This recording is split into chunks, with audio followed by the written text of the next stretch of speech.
Hey everyone, welcome to another episode of The Independent Agent. I'm Jordan, and Justin, my brother, is sitting across from me.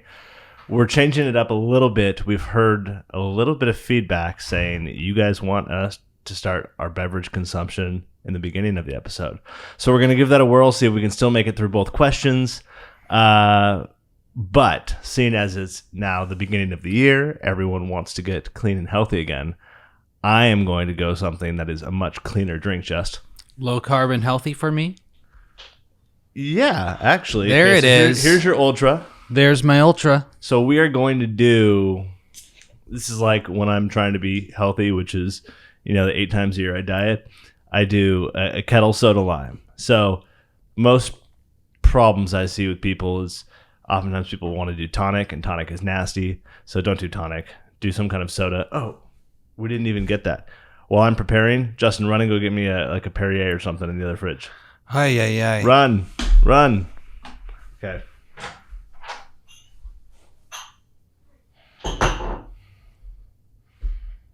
So there's not dead time on the airway.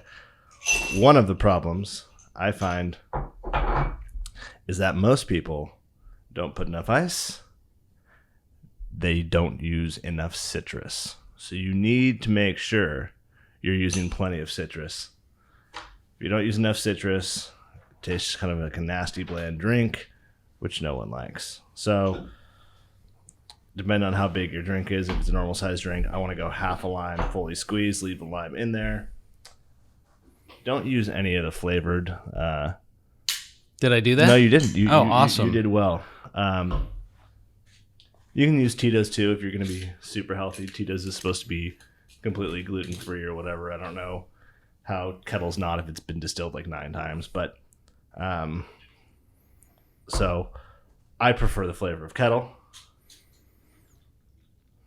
So we're going to go a little Perrier because this is how the fancy people do it.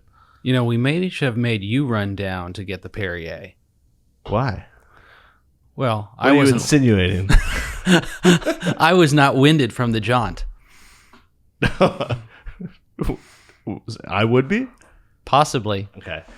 You can use your own finger to stir your drink or just take vodka straight to the head. Okay. So, try it. Okay. Not bad. Not bad? Not bad. Does it replace the Ultra? No, but I would say that if I was trying to look more sophisticated, okay, while on my front lawn, I might drink this. While on your front lawn? For the block parties or whatnot. Oh. Can you fit a block party on your street? You have the most narrow streets in the entire world. He lives on a pseudo one-sided cul-de-sac thing. It is one-sided. Well, there's that one house. Yeah. But the street is 8 feet long. It's like a U.S. Open fairway, basically. Yeah. Okay. So that was the weakest intro ever for trying a new beverage. But I will say I could go with this. It'll work sometimes. Perfect. Well, are you going to jump into the questions? Sure, yeah. So fortunately, our questions are a lot juicier than our intro today. So here we go. Jordan, question number 1. The agency owner recently brought in his son to the business, and he's getting an opportunity to become a producer right away. I get that nepotism is rampant in our industry, and I just have to deal with it. But I've been working towards becoming a producer, and I think the opportunity is dead now at the agency because they aren't going to want to further divide the resources. I'm in this for the long haul, but I'm wondering whether it's best I start interviewing elsewhere. Should I wait to see how it goes with his son for a few months, or should I start looking now? What say you? Lots of things. I'm obviously biased because nepotism kind of got us in this business, right? So I don't think there's any way around that. And I don't think he's arguing that, or she. Is it? Do we know? They. No. Maybe they identify as they. This could be true. Okay. Billions. Gosh, I'm 2 seasons through that. I just finished season 2. Oh man, it's so good. You got to catch up. I know. So all it makes me want to do is take over the world, though, and I'm not sure that's like a great. I don't know. It's so good. If you're not watching Billions, you need to watch Billions. It's so good. Okay, so he doesn't deny that, like, nepotism. I mean, he uses the word rampant, so that's probably a negative connotation. But I don't know that it's that bad of a thing. I mean, you see it in all industries. I mean, construction trade sons go into it. All these different trades, people tend to follow in their family's footsteps sometimes. So I don't know that has a total negative connotation to it. That said, what I'm curious is what their current role is. If they're like an account manager and they want to step into a producer, I know some places do that, but they're two kind of different career tracks. So it's not necessarily that, like, if you're sitting as an account manager and you want your chance to go produce, I don't know that it's like hey, you take that next step and now you become a producer. You can, but they're a different skill set. The person I want to be my account manager is not the person I want to be my producer. They're two different worlds. You're giving me that look. I am giving you that look because my first employer, when I went to work for them, the rule was you had to be, even as a producer, if you went through their training program, you had to start as an account manager for 2 years. Our father was the one who said, I might not be around for more than 2 years, so I need to train my son now. And so there are a decent amount of companies that still start off, if they've come through a training program, where they will go for 18 months. And that is out of the purpose of getting them to learn the business? Mm-hmm. Okay, well, I'm a pretty decent producer. I'm not like world's best, but I'm pretty good. World's best over here. Okay. So stupid. So, but if I had to sit as an account manager for 2 years, I would have quit after 2 months. Like, it's just a totally different, like, I'm just telling you fact. I think that is, if you're doing that, this young millennial over here disagrees. I guess I'm an old millennial, huh? But we don't do that here. And again, as I was talking about this, I'm referencing something from 18 years ago. Right. Okay. I forgot how old I am. So, I didn't get to finish the question though. Oh no, I'm in this for the long haul, but I'm wondering whether it's best to start interviewing elsewhere. I mean, if one of our account managers came to us and said they want to be a producer, I'd first have to analyze whether I think they can produce. But if they did, I mean, they're going to end up taking a pay cut and a lot more risk on, because it wouldn't be something I'm going to let you do half time. You're not going to half manage a book, right? No. I mean, I don't see. So, okay, I'm all over the place with this, but the whole resources thing, you can provide a producer resources, but the reason a producer is successful is because the producer produces. It shouldn't be incumbent upon the agency to provide the resources that allow you to be successful. Like, I've never heard a producer been like, hey, I'm at this firm, and because they gave me this budget, this is why I'm successful. It's the producer's ability, like, those things help, but it's the producer's ability to go make relationships and create trust and get it done. That's what wins business. So I don't know that when he says they're not willing to further split resources, I don't think that's what's going to make them successful. And they could be being fed a line. Right. That, hey, we only have said resources. And if it's anything like a lot of the companies I know, the resources they provide a producer are a telephone, maybe some gas budget, right, and, go to work. Now, I don't believe that's the right way to do it necessarily, but you definitely determine if somebody's motivated. Did you get a chance to? I don't know. I'll have more thoughts come to me on this. Okay. So what I would say is, one, when you've got a situation where someone comes in via the nepotism route, a la my brother and I, it's not fair, but life's not fair. And if you were in the same position, you'd want to take advantage of the unfair advantage that you were given as well. And so it's not the fault of that individual, and I don't hear you saying that. But also, you need to understand the parent's desire for their child to come into this industry in the same fashion that they did and for all of those benefits. Well, yeah, think about it from the parent's perspective. If you're in this industry, you know it's the best industry that exists. I mean, what it can provide financially and for time and all of those things. I mean, pound for pound, there's no better business, especially you don't need to, we've talked about this before, you don't need to be a genius to be in this business. So seeing as how a parent wants their kids to be successful, wanting to bring them in this business too, I mean, you just can't hold any blame toward that.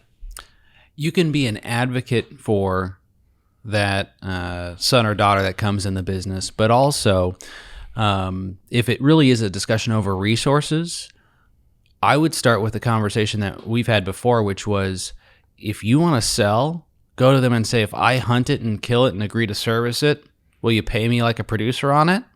Right? And you do that in your outside time other than your clocked in time hours. That's not realistic. If someone's someone's working 40 hours a week, right? And we know a lot of account managers actually put in 50, 60, when are they going to go hunt business to business outside of business hours? I don't think it's typical that they're doing 50 to 60 hours worth of work. I don't think that is the typical. What I would say, 40, call it a 9 to 5. I mean, when are they going to do it? And an hour later, an hour earlier, that is something. If it truly is the case that they're not going to allow you to do that, you have to make a decision. One, have you had the conversation? Am I going to get the opportunity to be a producer? Here's what I'm willing to do at your location to become a producer. I'll take the pay cut. I don't need XYZ resources. I am willing to continue to help out on existing accounts while needed in a transition. You can get very creative and find out whether they or not they even think you're capable of being a producer.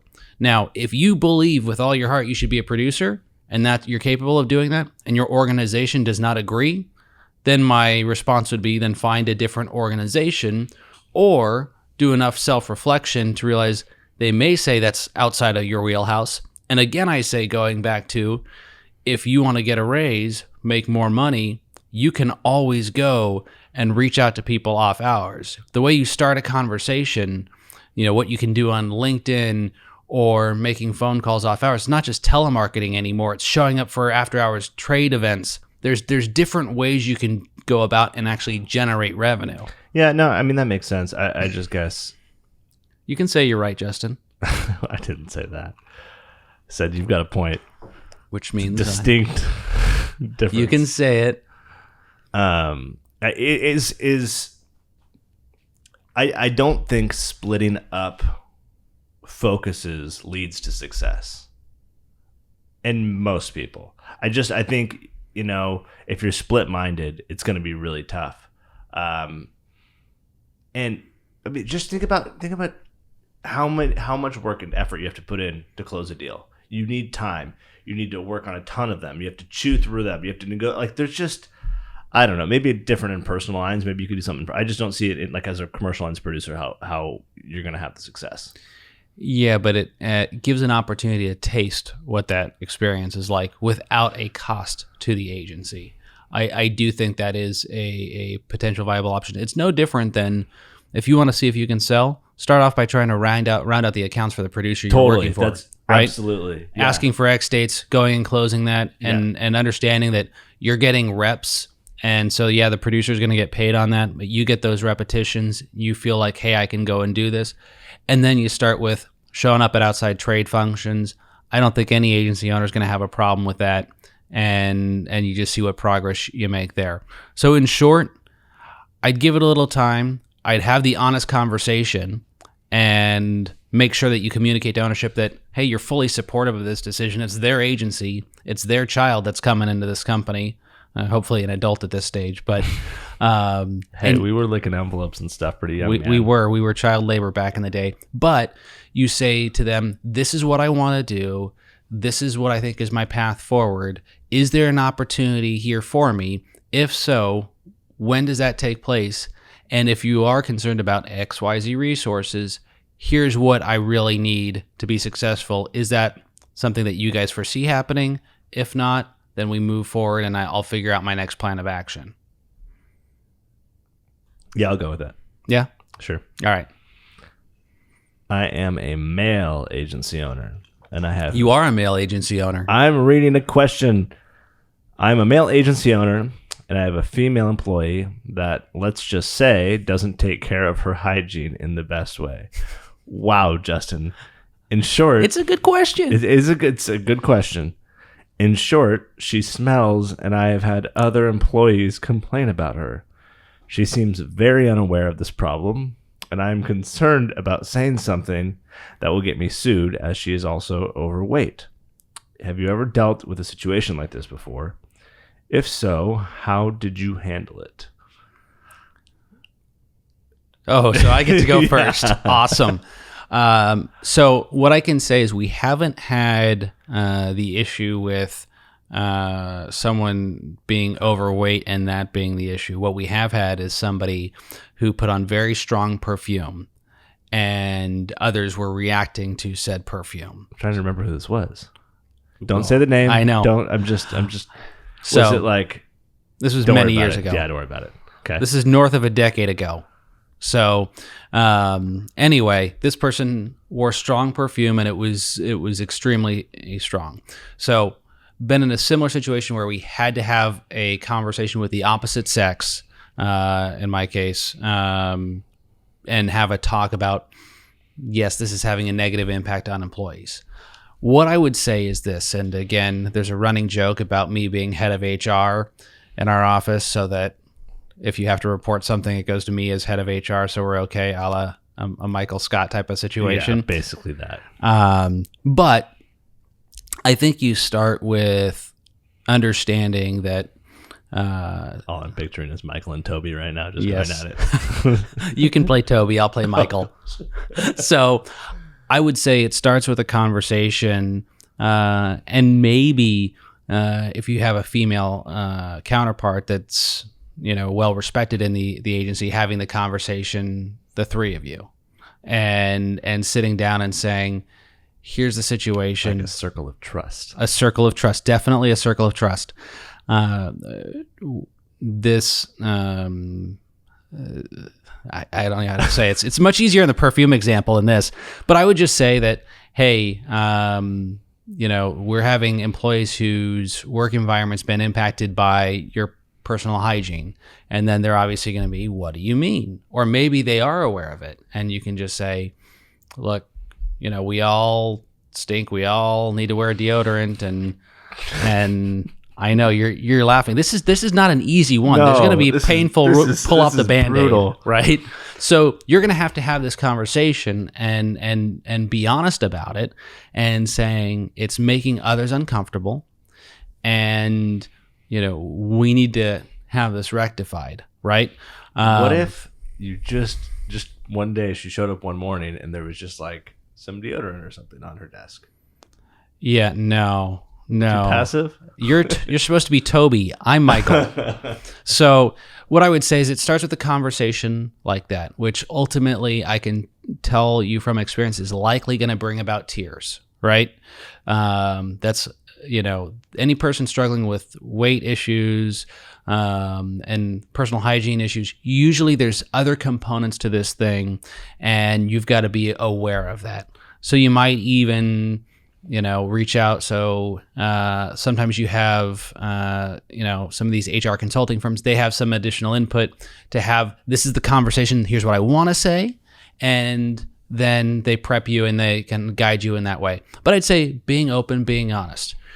You can't, though, be in a situation where your existing employees have to, I hate to say it, suffer through that for the sake of hurting the feelings of the person who's causing the problem. Right. Much like anything else, if someone's being disrespectful of the boundaries that others have in the office, you can't just ignore the problem.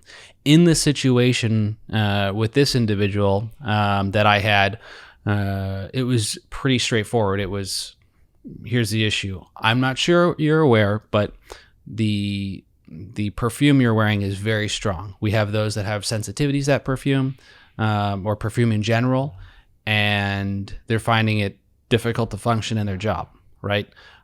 We've got to have an environment where yes, we like to smell nice, but too much fragrance in either a positive or negative way is probably not a good thing.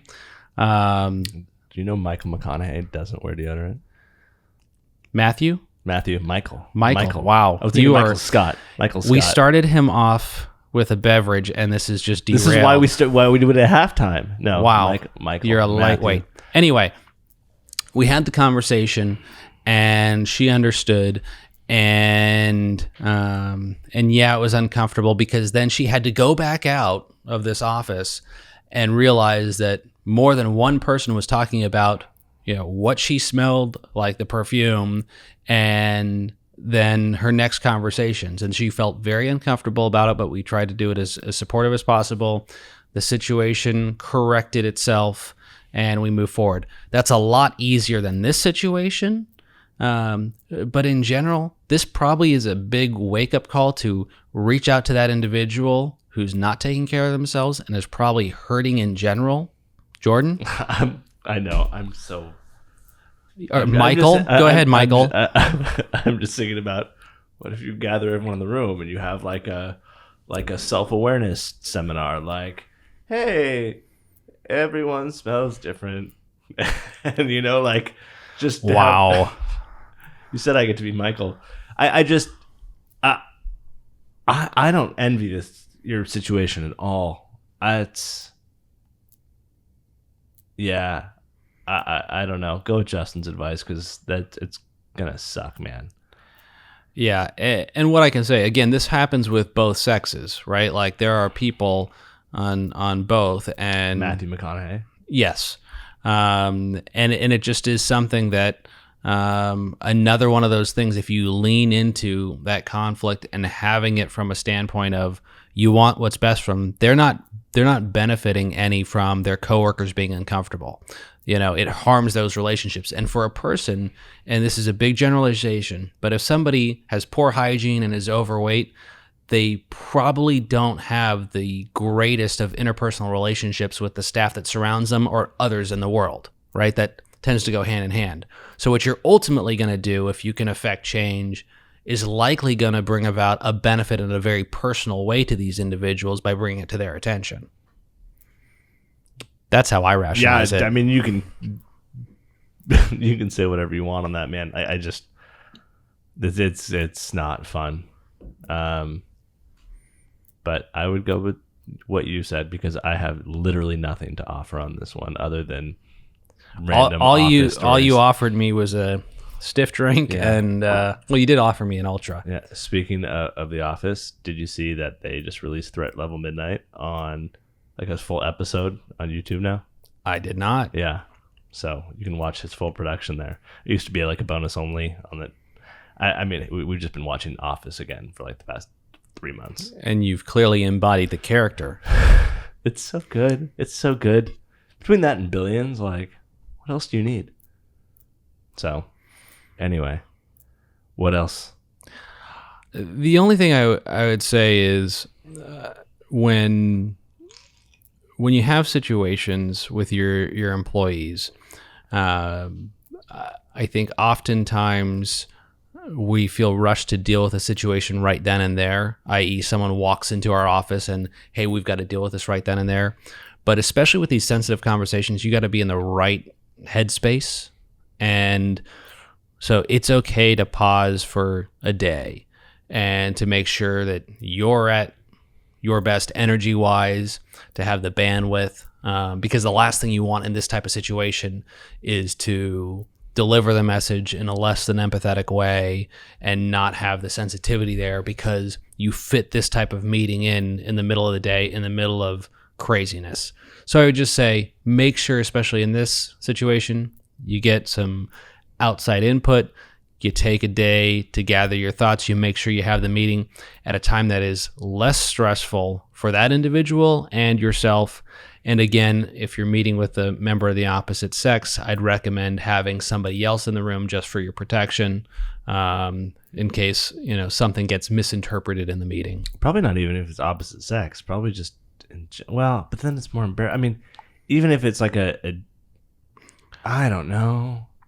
I hate this question. Yeah, I know. That's why I asked This it. is awful. That's why we ask tough questions, and that's why, we want to again have these uncomfortable ones. He doesn't like it. If you want to torture my brother, keep asking these difficult questions so that it makes him uncomfortable. Yeah, I don't. I'm gonna pour another drink. I don't like this one. I don't like. It's terrible to walk into a place where you're gonna make someone feel terrible about themselves. Like, that sucks, right? It's not saying like, hey, I didn't like how you handled that conversation, or you didn't hit your numbers, or it's just like, hey, your very presence makes people uncomfortable. That sucks to have that conversation. That's just a deeper level, And man. that's why, ladies and gentlemen, I run operations. Yeah. Exactly. Okay, we're done. Good night, good evening, sayonara. Justin. Farewell. Good night, everyone. Bye.